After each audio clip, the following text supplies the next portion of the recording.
और इस प्रकार की समस्याओं के समाधान के लिए जरूरी है। उन्होंने बताया कि एक गुरु के होने की आवश्यकता है। अन्यथा में गुरु की जरूरत क्या है? पुस्तकों में लिखा हुआ ज्ञान है, उनके चरित्र लिखे हुए हैं। बुद्ध ने जीवन में क्या किया उस पर लिखा हुआ है। जिन मान में क्या लिखा हुआ, जैनों के बारे में, उस महावीर स्वामी के बारे में लिखा हुआ है, वो समझाएगा कौन? उस 84 लाख योनियों से हमें एकदम से ट्रेन करके उस दिन खड़ा काम करेगा जहां शंकराचार्य ने कहा हम ब्रह्मास्मि, मैं ब्रह्म हूं। शंकराचार्य जी 32 साल की उम्र में उस बौद्ध धर्म को इस देश से हटा करके उस हिंदुत्व की स्थापना की जो अपने आप में विशाल समुद्र की तरह है, जो कुछ मैंने सुबह प्रारंभ बताया था।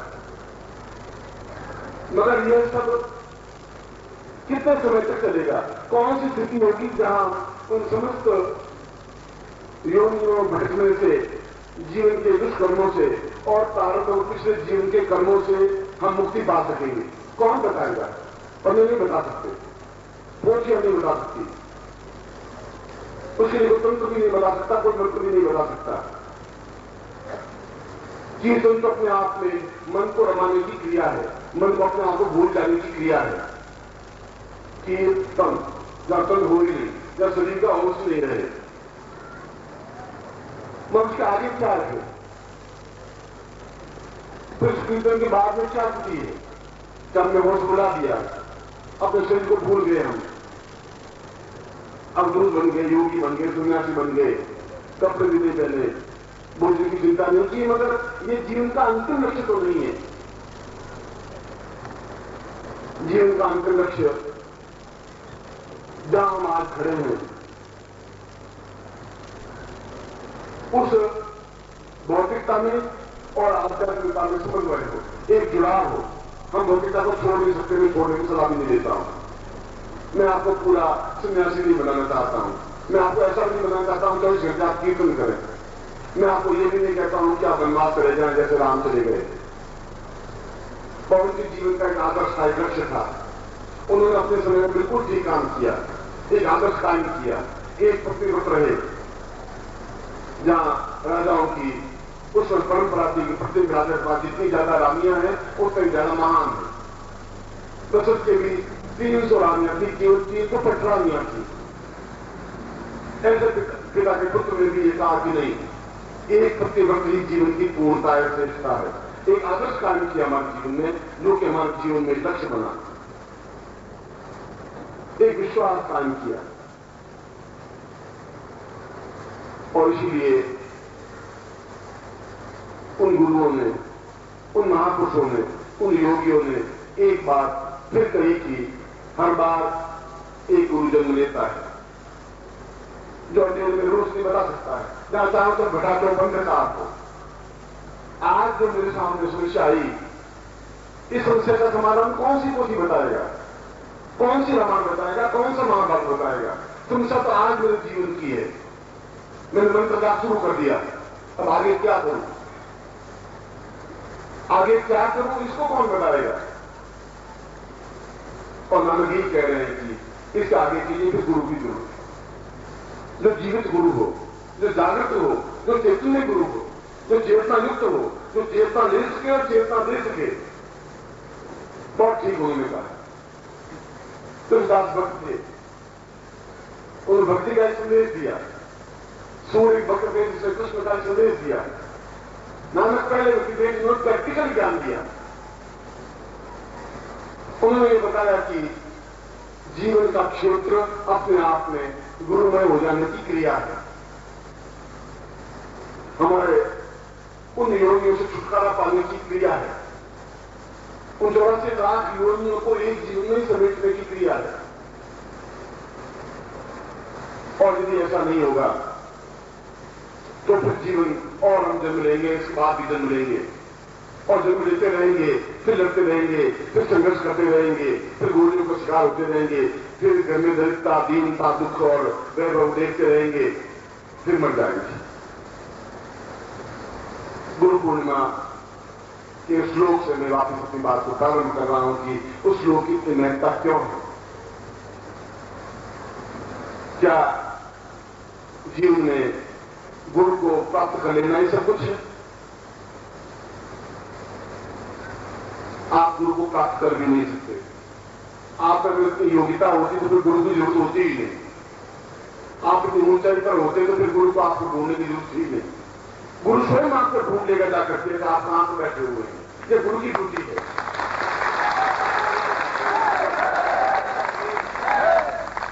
अगर ईश्वर ने मुझे यहां भेजा है लुधियाना में, तो उसके पीछे कोई संदेश होगा, कोई उसका हेतु होगा।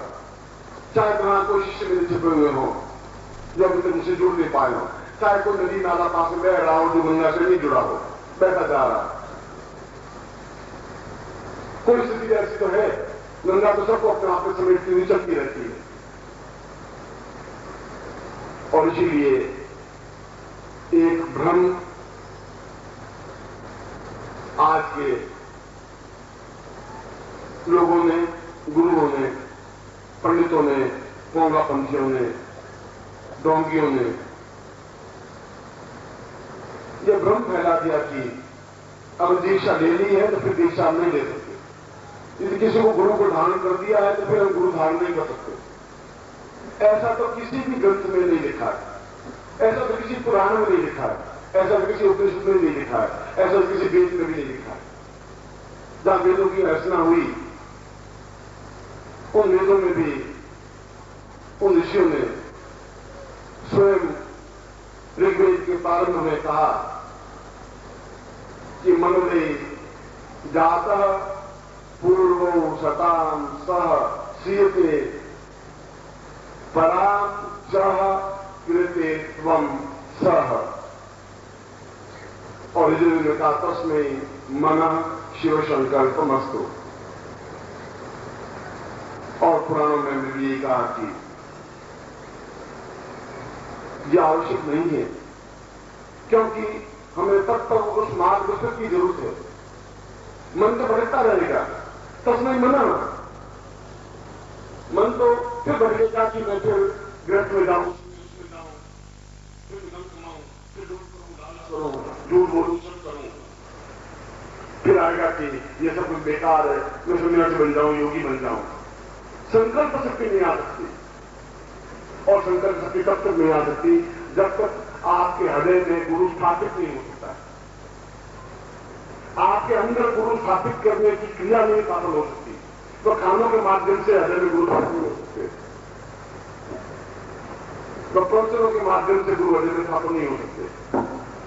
उन मूर्तियों को पढ़ करके हम नदी को पाप नहीं कर सकते, उन योगी से छुटकारा नहीं पा सकते। इन शास्त्रों में कहा है कि हमने किसी गुरु से दीक्षा ली है और गुरु का शरीर शांत हो गया है या हमें गुरु से संपर्क नहीं आया है, तो दूसरे गुरु से भी दीक्षा लेना अपने आप में कोई अपराध नहीं है। किसी गुरु के प्रति हमारे मन में मलिनता नहीं आए, किसी गुरु के प्रति हमारे होठों पर ओछे शब्द नहीं निकले, किसी गुरु के प्रति हमारे हृदय में किसी प्रकार की वितृष्णा नहीं आए। और यदि गुरु ऐसा सिखाता है तो गुरु नहीं उड़ाऊंगी है, फिर पाखंडी। गुरु के साथ जितने भी हैं, चाहे ऋग्वेद कालीन से लगा करके गुरु नानक तक और नानक से लगा करके आज तक, जिन्होंने भी आपको रास्ता दिखाया, इसे प्रातः काल के पक्ष में मैंने कहा कि मैं आपका गुरु नहीं हूं, मेरा शरीर आपका गुरु नहीं है, मेरा ज्ञान आपका गुरु है। मेरे ज्ञान के माध्यम से नानक का शरीर अपने आप में गुरु नहीं था, उनका ज्ञान हमारे, उनकी वाणी आज भी हमारे सामने है। गोविंद सिंह का शरीर शांत बड़ी हो गए हो, पर उनका ज्ञान, उनका चिंतन, उनकी विचारधारा हमारे सामने है। काम का चरित्र हमारे सामने है, वशिष्ठ विश्वामित्र का चरित्र हमारे सामने है।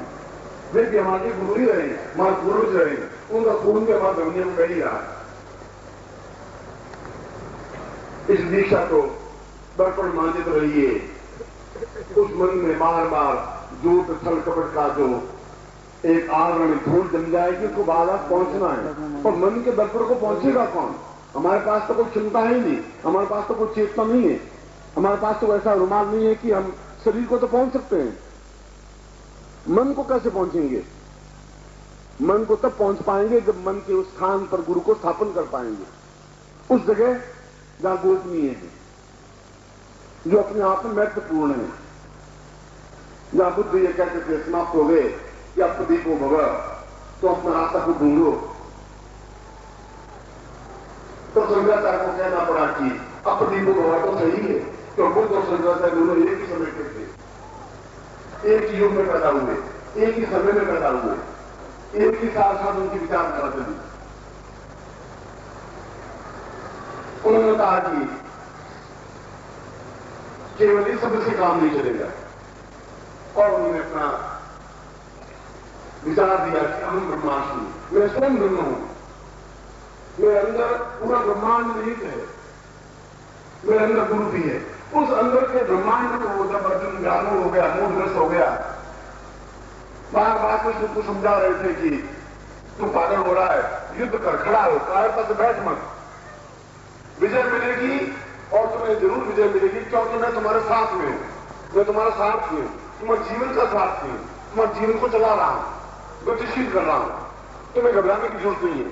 मैं तुम्हें युद्ध के मैदान के बीच में लाके खड़ा कर दिया है, जहां एक तरफ पाप है, एक तरफ पुण्य है, जहां एक तरफ पांडव है, एक तरफ कौरव है, और इनमें तुम्हारे गुरु भी होंगे, तुम्हारे दादा भी होंगे, पिता भी होंगे, परदादा भी होंगे, मगर इस मोह से तुम दूर हो, पहले इस कायरता से दूर हो, अपने आप में हिम्मत और हौसला कर, क्योंकि मैं तुम्हारा गुरु हूं, कृष्ण वंदे जगत गुरु, मैं सारथी नहीं हूं, मैं जीवित जागृत गुरु हूं, मैं तुम्हें पोथियों को नहीं पढ़ा रहा हूं, मैं तुम्हें राम के चरित्र को भी नहीं सुना रहा हूं, मैं तो तुम्हें यह समझा रहा हूं कि तुम अपनी कायरता को छोड़, पहले उन 84 लाख योगियों से अपने आप को दूर कर, और बाहर देखने की जरूरत नहीं है। ये महाभारत जो तुम देख रहे हो, युद्ध देख रहे हो, ये सब बाहर के खेल है, इस बाहर के खेल से दूर हो, अपन अंदर उतर, और तुम अंदर उतरोगे तो तुम देखोगे कि मैं स्वयं तुम्हारे अंदर बैठा हुआ हूं, पूरा महाभारत उसके अंदर निहित है, पूरा ब्रह्मांड उसमें निहित है। फिर भी अर्जुन का मुंह दूर नहीं हुआ, उसने कहा मैं गांडीव कैसे उठाऊंगा, कैसे भीष्म के ऊपर तीर कैसे चलाऊंगा, कैसे दादा पर परदादा पर कैसे चलाऊंगा। कृष्ण ने फिर अर्जुन को गीता में समझाया कि तू मूर्ख है, तू युद्धवान तो है, वीरवान भी है, हिम्मत हौसला भी है, मगर नासमझ भी है। अब तुम्हारे नासमझ को दूर कौन करेगा? तुम्हें नासमझ की, तुम्हारे अज्ञानता को दूर करने के लिए तुम्हारे गुरु की जरूरत है। अब मैं तुम्हारा सारथी नहीं हूं, अब मैं तुम्हारा गुरु हूं इस समय। अब मैं तुम्हें इस वाक्य को समझा रहा हूं। अभी तक मैं तुम्हारा सारथी था, मित्र था, संबंधी था, रिश्तेदार था, अब मैं तुम्हारे सब चीजों से हट करके हूं। और लौकिक भाषा में उन्होंने उस गीता में समझाया कि तुम ठीक उसी प्रकार से हो जैसे आज मैं उदाहरण देकर आपको समझा रहा हूं कि हम सब ठीक उसी प्रकार से हैं जैसे सिनेमा घर में बैठे हुए। हमने टिकट लिया 10 रुपए का, सिनेमा घर में बैठे, सामने पर्दे पर चित्र चल रहा है, हीरो चल रहा है, हीरोइन चल रही है, खलनायक आ रहा है, कोई किसी को मार रहा है, पीट रहा है, किसी का बेटा मर गया है, कोई हंस रहा है, और इसलिए हम सिनेमा घर में बैठी बैठी जब किसी का लड़का उस पर्दे पर लड़की की मृत्यु हो जाती है तो उस सिनेमा घर में बैठी बैठी रोने लग जाती है, चुटकियां लेने लग जाती है, आंखों में आंसू निकल जाते हैं। और जब किसी खलनायक गुंडे को जब हीरो पीटता है तो आगे कुमकुम बैठे हुए और दूर से बोलते हैं हाँ पीट, मार दे सारे को, मार दे बदमाश को, हटा दे इसको। वो हटा नहीं सकता, वो तो एक टिकट लेके बैठा हुआ है, मगर वह उसमें उस सिनेमा का पार्ट बन जाता है। वो समझता है कि मैं फिल्म में इसको जोश दे रहा हूं हीरो को, जैसे गुंडे को जोश से पीटेगा, पीटना जरूरी। हम इस संसार में टिकट लिए हुए बैठे, घर में पत्नी अपना खेल अलग कर रही है, पति अपना खेल अलग कर रहा है, पड़ोसी अपना खेल खेल रहे हैं। इस संसार में कोई हीरो बन रहा है, कोई हीरोइन भाग रही है, कहीं खलनायक दौड़ रहा है, कोई किसी को पीट रहा है, कहीं गोली चल रही है। तो याद ये रखना है कि हम सिनेमा घर में बैठे हुए, हम उसके पात्र नहीं है, हम हीरो नहीं है, हम हीरोइन नहीं है, हम खलनायक नहीं है, हम पीटने वाले नहीं है। और जहां आदमी ये भूल जाता है वही मोहग्रस्त हो जाता है, और जहां मोहग्रस्त हुआ वहां अंधकार हुआ,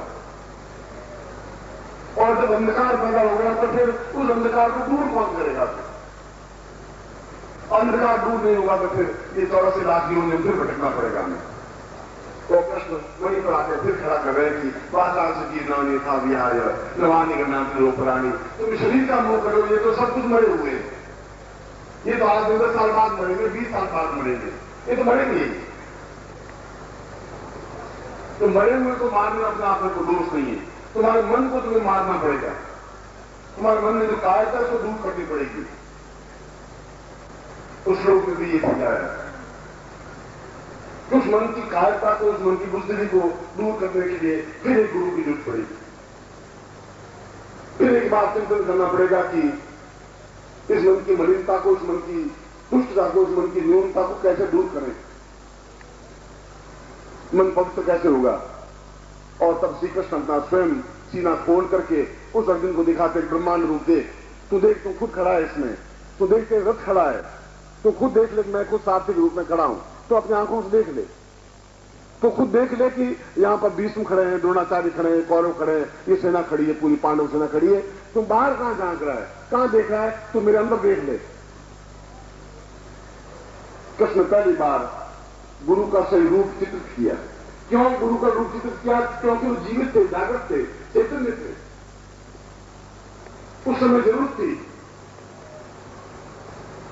और उसके अंधकार को तो अर्जुन को पहली बार लगा कि ये साथी नहीं है, ये मेरे मित्र भी नहीं है, ये मेरा संबंधी भी नहीं है, ये मेरे रिश्तेदार भी नहीं है, ये गुरु है। ये तो मुझे ज्ञान दिया, चेतना दी है कि अंदर उतरने की जरूरत है, अंदर एक दीपक रोशनी पैदा करने की जरूरत है। और जब अंदर रोशनी पैदा हो जाएगी तो अर्जुन ने आंख बंद किए, देखा तो कृष्ण स्वयं साक्षात अंदर विद्यमान है, गुरु के रूप में, साथी के रूप में नहीं। और एकदम से खड़ा होता है, उसका आदेश से उसका मुंह दूर होता है, चरण गिर जाता है। उसने कहा पहली बार आपने मुझे समझाया कि जीवन में सब कुछ नाशवान सब समाप्त है। पहली बार मुझे एहसास हुआ कि मैं कुछ हूं। पहली बार एहसास हुआ कि आप मेरे अंदर बैठे हुए, आप मेरे हृदय में हैं, और जब आप हृदय में हैं 16 कला से युक्त, तो फिर उसको अंधकार नहीं आ सकता, फिर भड़क नहीं सकता। और भड़क नहीं सकता तो 84 लाख योग अपने आप छुटकारा पा ही दूंगा, क्योंकि मेरा करोड़ से पैदा हो गई। और युद्ध में समृद्ध होकर के उस विजय सिंह को प्राप्त किया, विजय को प्राप्त किया। आप भी आज मां बाप के युद्ध में खड़े, आप में भी मोह है, क्या करूं, कैसे करूं, किस प्रकार से इस भवसागर से पार उतरूं। मगर इस भवसागर से पार उतरने के लिए फिर कृष्ण का वही संदेश में बीच में खड़ा करना पड़ेगा कि उस समय भी जीवित गुरु की जरूरत है। और गुरु शब्द कहने से तो गुरु नहीं बन सकता। किसी को पत्नी कहने से वो मेरी पत्नी नहीं बन सकती।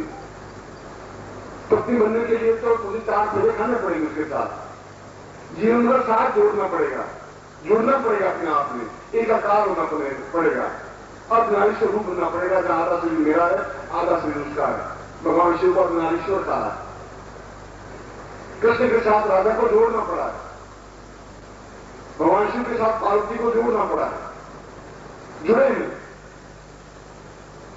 और जब तक इस जीवन में ये जोड़ने की जो क्रिया है, इस जोड़ने की क्रिया को दीक्षा कहा जाता है। यह अपने आप में एकाकार हो जाने की क्रिया है, उसको दीक्षा कहा जाता है। जो आज की आपके सामने समस्या है, उसको दूर करने के लिए जिस जरूरत है वह गुरु है, और गुरु के साथ संबंध जोड़ने की क्रिया को दीक्षा कहा जाता है। वह दीक्षा 1 बार लें, 2 बार लें, 10 बार लें, 20 बार लें, 1 गुरु से लें, 10 गुरु से लें। क्योंकि तुम वहां जाकर अटक जाते हो जहां कहते हो कि कृष्ण दास मेरा गुरु है, एक रात मेरा गुरु है। मैं तुम्हें देता हूं, ये तो नाम है, वह गुरु नहीं है तुम्हारा। उसके अंदर जो ज्ञान है वह तुम्हारा गुरु है। उस गुरु को तो बार बार प्राप्त करना पड़ेगा। 10 बार भी दीक्षा ले सकते हैं, 10 लोगों से दीक्षा ले सकते हैं। 10 नालियों में पड़े हुआ अगर हीरा है तो उसको उठा के पहुंच करके अंदर रख सकते हैं। जहां भी ज्ञान है, उस ज्ञान को प्राप्त करने के लिए दूसरी बार, तीसरी बार, और 4वीं बार, और 5वीं बार, और 20वीं बार दीक्षा लेने में कहीं कोई जरूरत नहीं है, कोई शास्त्र निषेध नहीं है। शास्त्र साफ कहते हैं कि जीवन में, इस जीवन में ही पार पा जाना है। और इस जीवन का मतलब वर्तमान जीवन है। और वर्तमान जीवन में पार पाना तो एक मार्गदर्शक की जरूरत है, एक उस व्यक्ति की जरूरत है तो मैं तुम्हारी समस्या का समाधान कर सकूं। तुम चले आगे, दीवार आगे कहां से पार होंगे, कोई रास्ता नहीं। अब एक गुरु एक रात में समाप्त हो गए, अब तुम्हें कौन बताएगा कि दीवार को पार कैसे करना है? कौन बताएगा?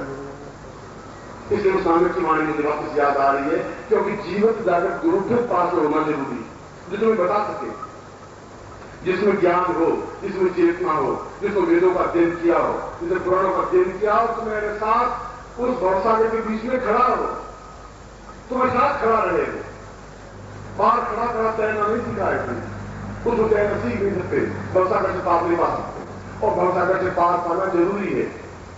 अगर नहीं हुए तो फिर हम जन्म लेंगे, दूसरी बात, तीसरी बात, चौथी बात, पांचवी बात। इसलिए पहली बार इस लुधियाना के शहर में, पंजाब में मैंने इस की स्वीकृति दी, ये बताया कि हम उस मुंह में नहीं घुसे कि अगर एक बार दीक्षा ली तो बस ले ली और मैं पिता बराबर करते रहे, चाहे मैं दूसरा गुरु का दूसरा मंत्र लूं।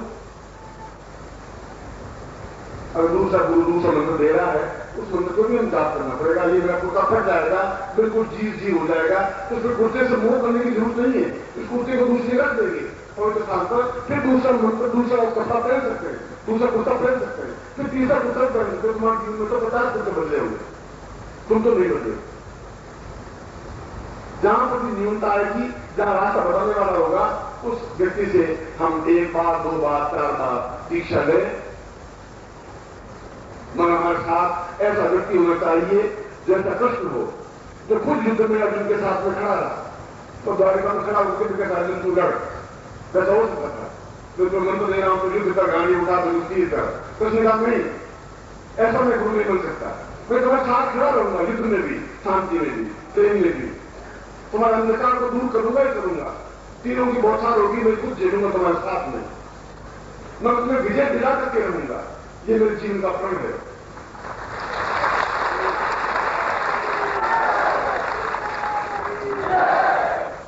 कृष्ण का चरित्र इतना उदार इसलिए, कृष्ण को इसलिए से जगत गुरु कहा गया, इसलिए नहीं कहा गया कि द्वारका के राजा थे, इसलिए नहीं कहा गया कि वह गोपियों से प्रेम करते थे, इसलिए नहीं कहा गया कि वह कंस का वध